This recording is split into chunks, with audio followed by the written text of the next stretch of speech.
นาะเดี๋ยวนี้เนาะเขามาพบกันอยู่ที่ร้านอาหารโลคอลเนาะซึ่งนี่เขาอาจจะถามว่าเป็นยังไงหรือว่าเสียงคอเป็นปกติเนาะวันนี้เขามาอยู่ที่ร้านอาหารระดับพรีเมียมเนาะ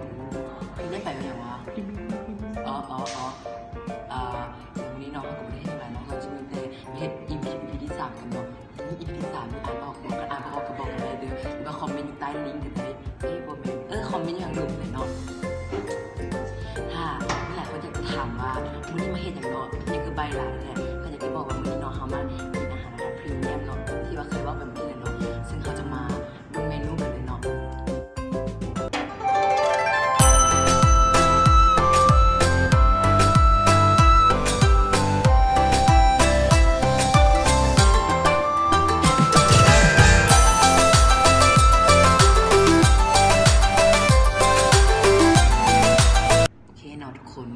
ตอนนี้เมนูมาแล้วเนาะไม่อยากเชื่อเลยกูไปปลาตอนนี้เมนูมาแล้วเนาะเมนูก็จะบอกว่าแต่ละอันนี้โอ้ยนะอีกชีบอกว่าแต่ละอันนี้เนาะการราคาเบาๆเลยเนาะซึ่งวันนี้เนาะเราไปดูใส่ก่อนเลโก้ต่อเลโก้มะนาวเลยโลโก้แล้วขอโทษเนาะพอดีว่าเป็นยังเรียนภาษาก็ได้แม่เส้นหน่อยนะอาหารของเราเนาะก็จะบอกว่าราคาโคตรตึกเลยเนาะตอนนี้กำลังคึกอยู่เนาะว่าสิกินเนาะคือออกแล้วเนาะเขาคิดว่าเมนูเดี๋ยวนี้เนาะเขาน่าจะเอา4อย่างเนาะเพราะว่างบของเขาเนาะมีแต่แสนกีบเนาะเขาก็เลยเห็นอย่างไรบ่ได้เนาะว่าผู้ที่มากินน้ำกันเนาะก็ท้องคากระเป๋าเบาๆนิดนึงเนาะมันอยากจะให้เขาจ่ายเนาะเขาจะบอกว่าเขาเป็นสายเปย์เนาะ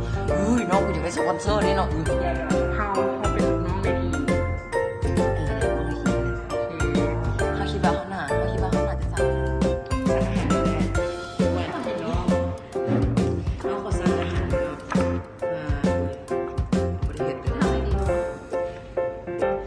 เริ่มจากน้ำเลยเนาะเ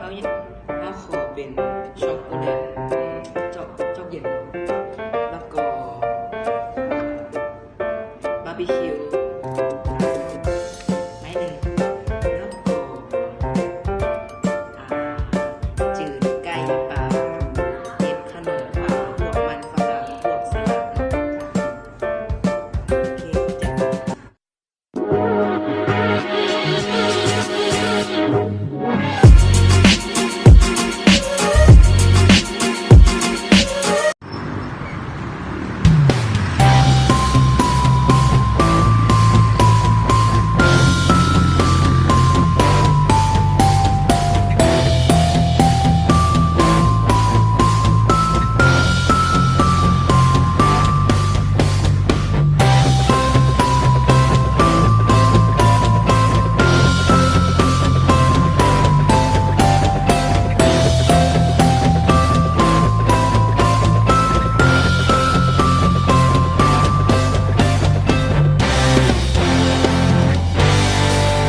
นี่เป็นทางห้านเขาเป็นโกโก้เนาะโกโก้ช็อกโกแลต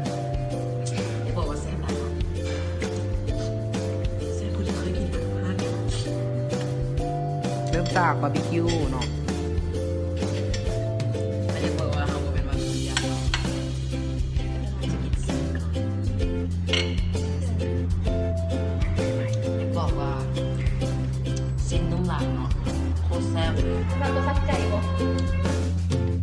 บอกว่าแซ่บแบบนี้มันมีน้ำพริกทางร้านเนาะ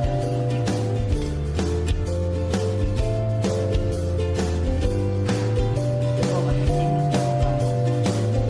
แล้วเดี๋ยววันนี้ก็ต้องแบบนี้เนาะ เนาะจะบอกว่าแบบจะบอกว่าเสียหลายเนาะแล้วก็ยังมีแบบเนาะเป็นอย่างซีนรสชาติซีนไก่เนาะแน่ที่อย่างนั้นที่อย่างนี้เด็กเติร์ฟจะรับชิมจะมาลองชิมกันเลยอันนี้ไม่อยากกรอบ ไก่อย่างก่อนกรอบๆนะจะซื้อกรอบ ลองดูเลยค่ะ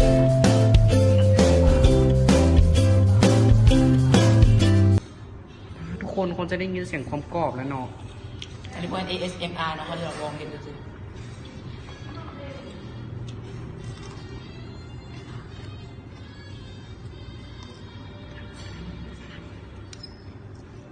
โอเคเนาะทำมาลองชิมเป็นฟ้ากันเนาะ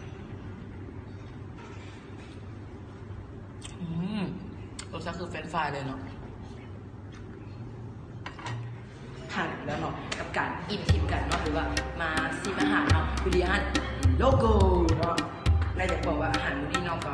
อยากบอกว่าแซ่บหลายเนาะโดยเฉพาะน้ำนี่เนาะน้ำช็อกโกแลตเย็นเนาะที่บอกว่าแซ่บหลายเนาะเปิดมาเนาะบอกว่าโคตรแซ่บเนาะแต่ถ้าว่าใครอยากจะมาเนาะสถานที่ก็ตั้งอยู่ที่ต้นหน้ากระทรวงการต่างประเทศเนาะและอยากบอกว่าการกินคลิปมื้อนี้เนาะก็อยากบอกว่าบ่คุ้มปานใดเนาะเพราะว่าคนมาเพราะว่าพนักงานเนาะหรือว่าสมาชิกมาทำกันเนาะกินเลยเนาะว่าเขาได้กินได้ดีลูกค้าเลยเนาะแต่ท้ายคลิปนี้เนาะก็อยากเปิดเพลงตัวนี้เนาะแต่ถ้าหากว่าคลิปหน้าจะเป็นอย่างเนาะอย่าลืมติดตามกันด้วยเนาะในวันนี้ค่ะแล้วเขาก็ได้เนาะท้ายคลิปนี้ลาไปก่อนเนาะ